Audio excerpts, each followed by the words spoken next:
Hallo aus der Mitte Schleswig-Holsteins. Ich bin Annalena Duberschütz und in diesem Monat arbeiten wir beim Demo-Doppel mal mit Blumen. Bei mir gibt es eine schnelle Kartentechnik mit Schiebeverschluss, die ich mit den Stanzformen Schöner Park aus dem aktuellen Jahreskatalog von Stampin' Up! Gestaltet habe. Angela von der Stempelfamilie hat mit dem Schwestern-Set Pedal Park gearbeitet. Die beiden Sets passen hervorragend zueinander, sind aufeinander abgestimmt, lassen sich aber auch ganz toll einzeln verwenden, wie wir euch zeigen. Aber wer mag, kann sie auch gerne kombinieren. Ja, und jetzt fragst du dich vielleicht, warum liegt da ein Stempelset, aber auf der Karte ist gar nichts gestempelt. Das war meine erste Idee. Wenn ich die aber zeige, sind wir in 5 Minuten durch. Wollen ja mal ein bisschen mehr machen als nur 2 Faltlinien. Deshalb habe ich mir überlegt, machen wir eine Schablonentechnik und anstatt Designerpapier aufzukleben, gestalten wir unser Designerpapier selbst. Du brauchst für diese Karte ein Stück Farbkarton in 29,7 x 15 cm, was links und rechts gleich bei je 7,3 cm gefalzt wird. Dann für außen entweder Designerpapier oder Farbkarton in 13,6 x 14,5 oder 2 Stücke Designerpapier oder Farbkarton in 6,8 x 14,5. Ich möchte meins gleich durchgehend gestalten, deshalb habe ich es in einem gelassen. Dann für innen noch ein bisschen Farbkarton in 14,5 x 14,5 und noch so ein paar Reste hinterher zum Verzieren und für den Schiebemechanismus. Was ich hier noch gemacht habe, ist, dass ich innen noch mal ein Stück Farbkarton aufgeklebt habe, weil ich nicht möchte, dass hier, wenn man Text auf die Karte schreibt, man das von außen schon sieht. Das fände ich nicht so hübsch. Deshalb habe ich hier einfach einen schmalen Streifen aufgeklebt. Der ist 14,5 x 2 cm. Kann man einfach, wenn man die Karte zuklappt, hier eine weiße Linie einzeichnen, mit Bleistift eine feine Linie einzeichnen und klebt man dann direkt darüber, dann sieht man das auch gar nicht mehr. Ja. Also, zunächst das große Stück Farbkarton, wie gesagt, links und rechts an der langen Seite bei je 7,3 cm falzen.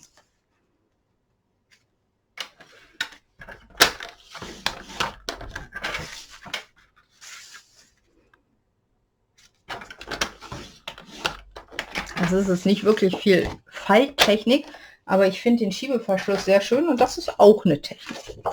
Dann die beiden Linien ordentlich nachfalzen, das ist ganz wichtig, damit die Karte hinterher nicht zu sehr aufklappt. Deshalb mache ich das jetzt auch mal von beiden Seiten.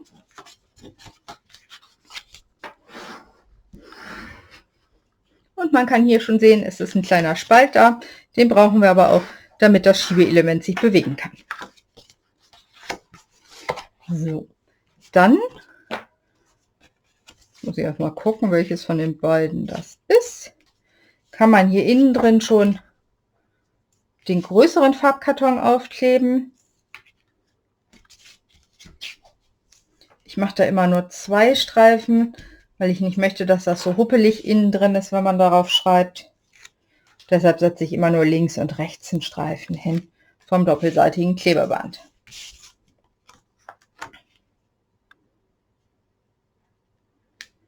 So, gucke, dass es schön mittig ist. Feststreichen und jetzt sieht man auch schon diese Spalte hier. Dann möchte ich meinen Vordergrund gestalten. Und zwar habe ich mir dafür mit diesen ganzen kleinen Blumenelementen eine Schablone gemacht.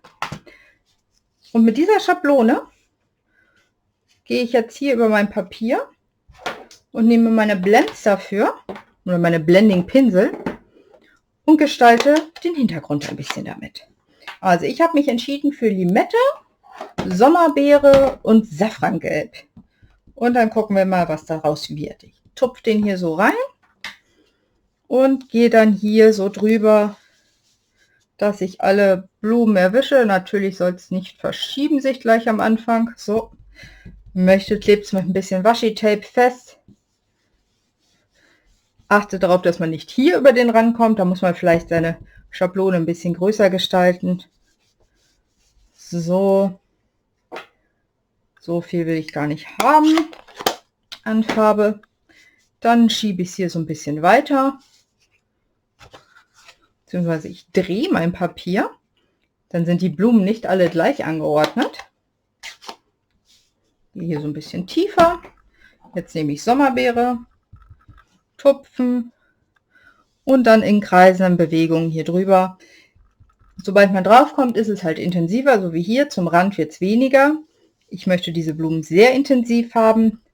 Also gehe ich über alle Stücke kräftig drüber. Hier zum Rand passe ich wieder ein bisschen mehr auf.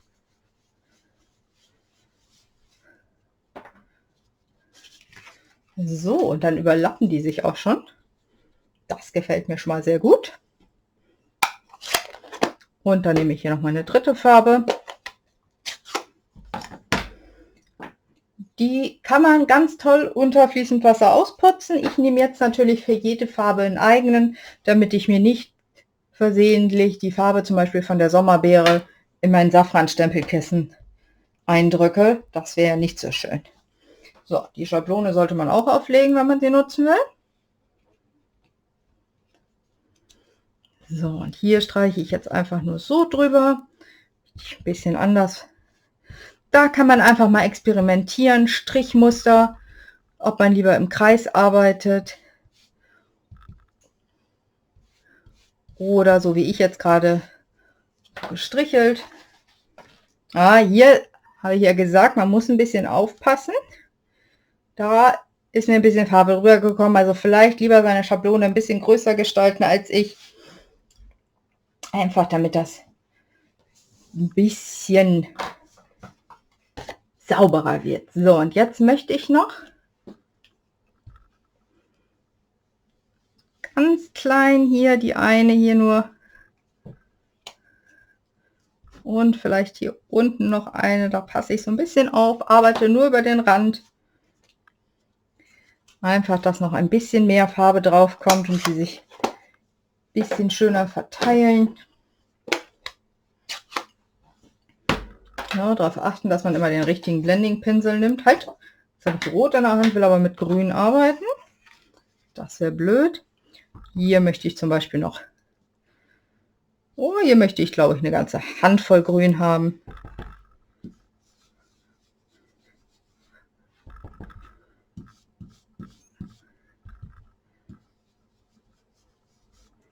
Und das geht wirklich, wirklich schnell und macht einen schönen Farbeffekt.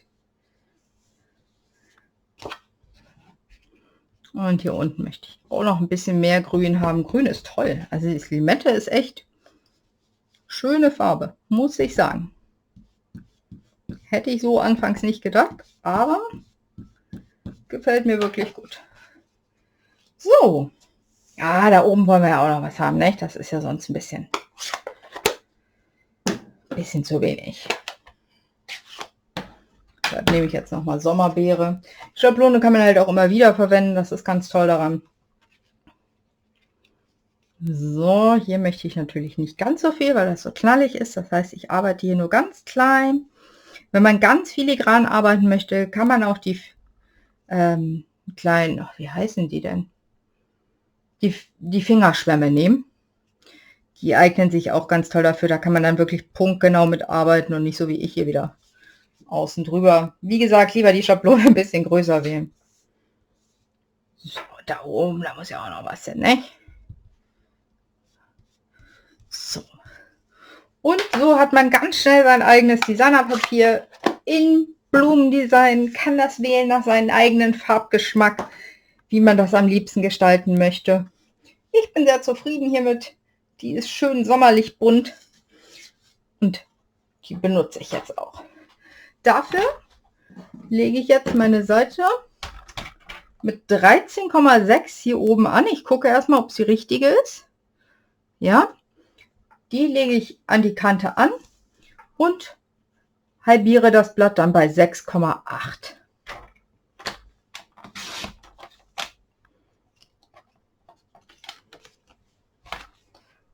So, dann achte ich natürlich gleich darauf, dass ich es an der richtigen Stelle ansetze und nicht dann auch noch versehentlich vielleicht die Seiten vertausche. Das wäre ja schade, wenn man sich so viel Mühe gegeben hat und das verwechselt.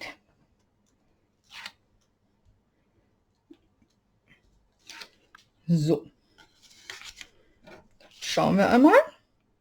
So gehört zusammen. Das heißt, das hier ist mein linkes Element. Ich lege mir das immer gerne flach hin, weil ich dann einfach besser kleben kann. Und die andere Seite genauso.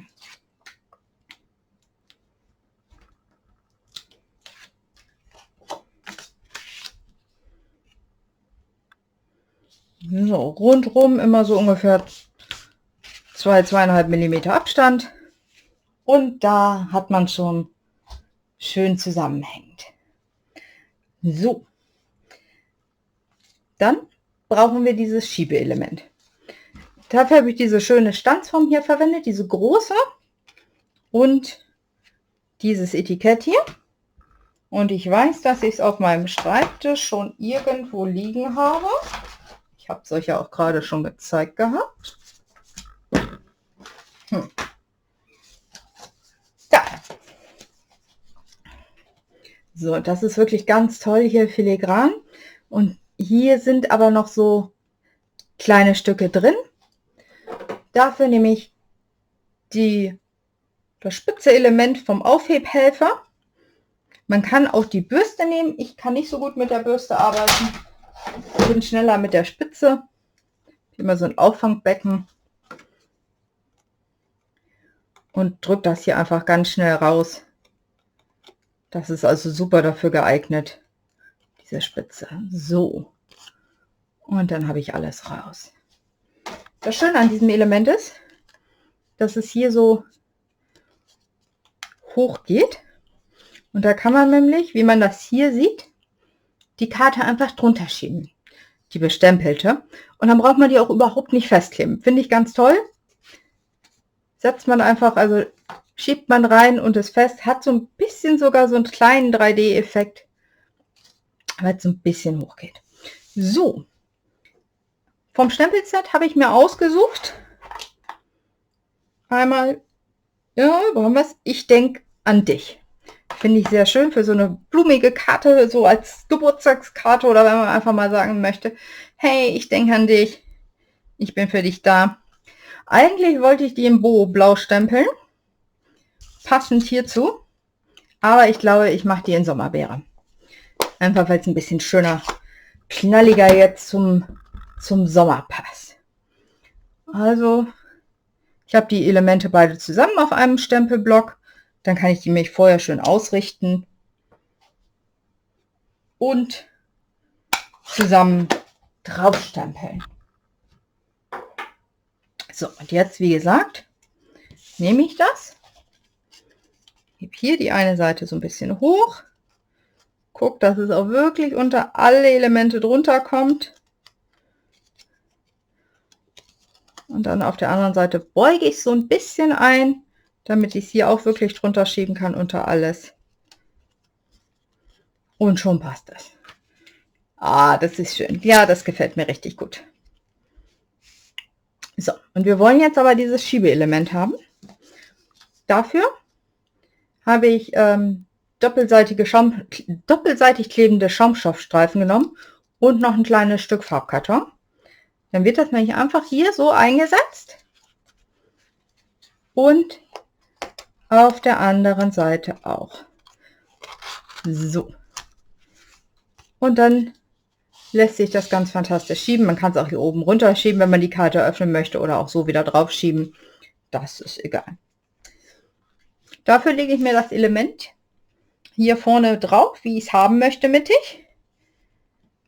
Halte es hier oben fest, mittig, und zeichne mir hier einmal eine Linie ein. Gucke, dass die schön gerade ist. Das kann ich gut am Karo-Papier nachmachen. Ja, eine ganz schmale Linie gezeichnet. Einfach damit ich gleich weiß, wo mein Schaumstoffklebestreifen hingehören. Man kann das bestimmt auch mit den Klebepunkten machen, mit den Dimensionals. Die sind aber breiter. Da müsste man diesen Spalt noch breiter machen. Und das habe ich ausprobiert, hat mir persönlich nicht so gut gefallen, aber ist ja wie immer, ist jedem selbst überlassen. So, dann schaue ich, wie breit das hier ist. Ich brauche das ja nicht in ganz so breit.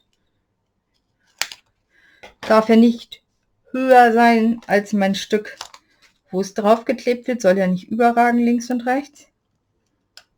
Und klebt das hier hinten schön gerade drauf. Das ist ganz wichtig, schön gerade. Und von dem großen Stück für die Karte ist ja noch ein Streifen über.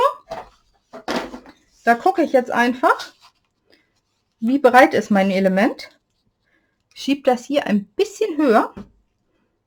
Mache mir hier eine Linie und schneide das einmal schnell ab. Das ist das Rückenelement.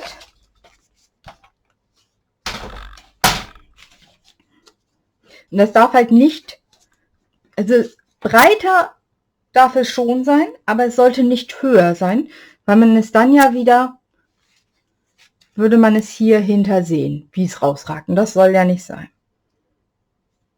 So. Was man auch nicht machen sollte, wie ich gerade sehe, ist es viel zu schmal schneiden, so wie ich jetzt hier, dass der Kleber links und oben und unten nochmal rausguckt. Aber da gehe ich jetzt einmal mit meiner Schere dran lang und zupfe das so ein bisschen weg, weil sonst klebt das Schiebeelement unten an der Karte fest und das soll ja auch nicht sein. Soll sich ja schieben lassen, ne? Soll ja nicht festkleben. So. Lässt sich also alles retten, überhaupt kein Thema. Hier nochmal so ein bisschen nachsäubern. Schön festdrücken. Und dann, ich zeige das einmal von hier oben, lässt sich das hier wunderbar einfädeln und so ein bisschen schräg auf der anderen Seite. Und schon ist es fertig. Ist die nicht schön sommerhaft? Gefällt mir richtig gut. Und mit der Schablonentechnik kann man wirklich ganz toll eigene Muster entwickeln, wie man möchte, eigene Farben verwenden. Einfach, wenn man sagt, ach Mensch, ist nichts da gerade, mache ich doch mein eigenes Designerpapier. Schöne Idee, finde ich. Ja, ich hoffe, es hat dir gefallen. Mir hat es sehr viel Spaß heute gemacht.